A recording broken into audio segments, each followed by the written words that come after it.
Boston sports teams have brought home an impressive number of titles over the years. But by the 1980s, the city held a title it didn't want: dirtiest harbor in America. For almost 100 years, starting in the 1870s, this town pumped rivers of filth into the same bay that once sheltered the Puritans. I want to see how Boston finally cleaned up the mess with the second largest waste treatment plant in the U.S. Boston has had its problems keeping its waterways clean. For decades, sewage, industrial wastewater, and urban runoff have poured into the Charles River here and over in Boston Harbor. But Bostonians never backed down from a good fight, and the struggle to save their harbor was one fight they couldn't afford to lose. The harbor has been the heart of the city since the beginning, and today waterfront property is worth billions.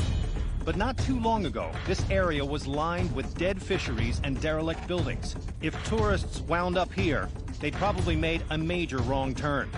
That all changed when Boston built a sewage treatment plant that's so state-of-the-art, it even generates its own clean power, worth millions. I'm heading to Deer Island Wastewater Treatment Plant to see how the city turns its shame into a showpiece. Fred Lasky is executive director of the agency that runs this amazing complex. Great to be out here. This is water that I wouldn't want to stand here before, right? Yeah, this was the dirtiest harbor in the country, and now it's the cleanest, so it's a great environmental cleanup story.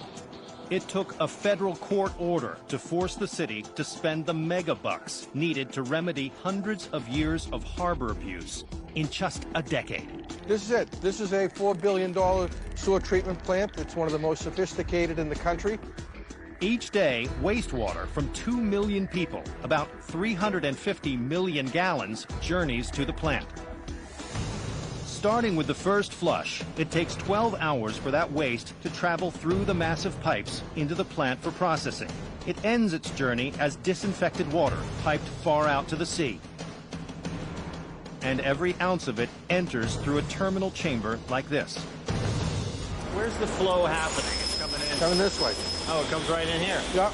This is dangerous work if you don't take the appropriate precautions. The air itself. The air, the sewer gas can build up. It can be deadly. And I'm going to ask Chuck Evans, who's one of our area supervisors. Okay. He's got a high-tech gadget here that'll read the gases and make sure that it's appropriate for us to go in there. You're okay. So we can go in? Yes. So that's the flow down there that's coming from Boston.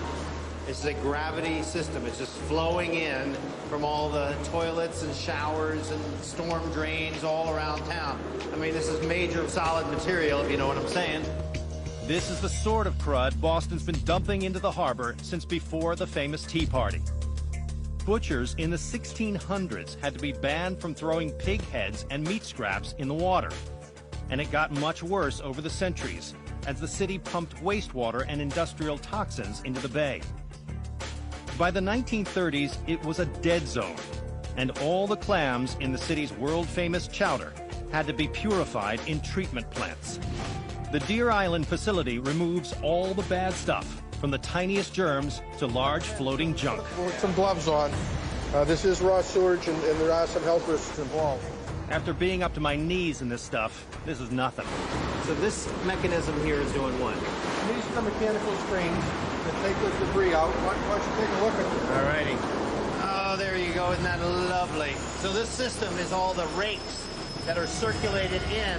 See, here comes one now. These teeth actually dip down into that flow that's coming in, the raw sewage, and pulls out all the unmentionables that come through this stream from the people in Boston. And it's a whole collection of items, personal hygiene items, you know, condoms. You know, our guys refer to condoms as rainbow trout. They come in all colors. After the rakes harvest the unmentionables, they end up here. This is a couple of days' worth. Boy, that is a perfect illustration of what this is really all about, isn't it? Absolutely. Keeping out of the natural water. Right, and this is just the first phase of the treatment. And these floatables aren't even the nastiest ingredient in the wastewater. That honor belongs to the brownish goo called sludge.